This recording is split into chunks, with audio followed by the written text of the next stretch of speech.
në gjithë rajonin.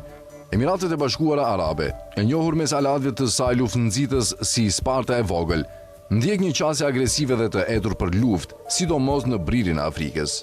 Në Sudan, ajo është mbështetja kryesore e forcave të mbështetjes së shpejtë, RSF, të komandantit Mohammed Dagalo, një grup i akuzuar për gjenocid. Në Gaza, ajo akuzohet gjithashtu për mbështetje të skuadrave të vdekjes, të lidhura me ISIS-in dhe të kontrolluara nga Izraeli për të luftuar rezistencën palestineze.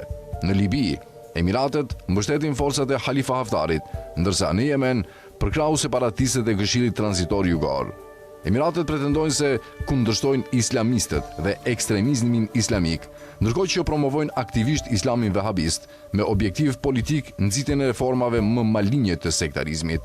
Kundërshtimi i tyre real ndaj islamistëve kufizohet te vllazëria muslimane dhe çdo grup që guxon të sfidojë Izraelin ose SBA-n, vlerëson gazetari Robertin Lakesh.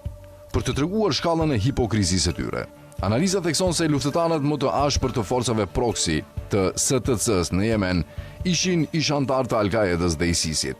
Në emër të luftës kundër kërcënimit islamist të Ansarullahut në Sana, Emiratet e Bashkuara Arabe vendosën të mbështesin militant selefist ekstrem.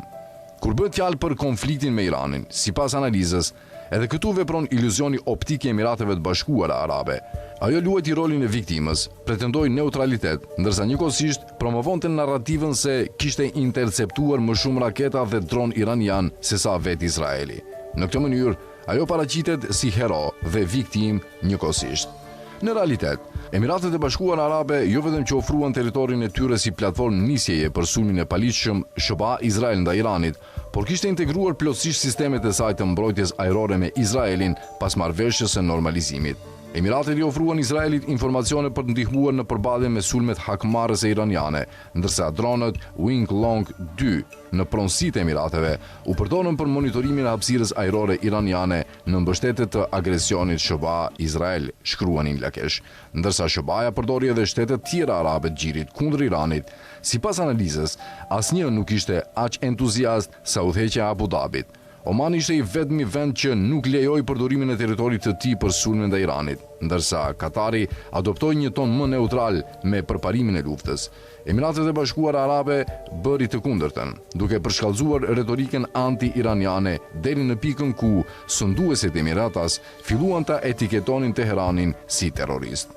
Të kuptuarit e kësaj është thelbësor për të kuptuar natyrën e Emirateve të Bashkuara Arabe si entitet në gjirin persik. Në kundërshtim me propagandën e saj, Abu Dhabi përshkruhet si mjeti përmes cilit ushtrohet fuqia imperialiste izraelite dhe perëndimore.